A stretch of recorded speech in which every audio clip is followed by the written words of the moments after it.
السلام علیکم۔ بسم اللہ الرحمن الرحیم۔ سوال نمبر 608315 عنوان: کیا زبانی وقف بھی تام ہو جاتا ہے؟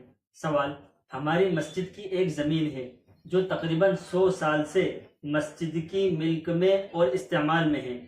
ہم اور سارے محلے والے جانتے ہیں کہ یہ مسجد کی زمین ہے۔ اس زمین کے کاغذات میں اب تک ہمارے آبا و اجداد کا نام ہے۔ مسجد کا کوئی نام اس میں درج نہیں ہے۔ سوال: کیا اس زمین کو مسجد کی ملک سے چھین کر ہم ورثہ پورا قبضہ کر سکتے ہیں؟ شرعاً جائز ہے یا نہیں؟ یا پھر مسجد کے نام میں کاغذات کر دینا ہمارے لیے بہتر ہوگا؟ جواب نمبر 603815۔ بسم اللہ الرحمن الرحیم۔ فتویٰ 536۔ صورت مسئولہ میں مذکورہ زمین جو ایک طویل عرصے یعنی تقریباً 100 سال سے مسجد کے استعمال میں ہے اور تمام اہل محلہ جانتے ہیں کہ وہ زمین مسجد کی ہے، تو یہ تعامل و عرف اس بات کی دلیل کافی ہے کہ وہ مسجد کے لیے وقف ہے۔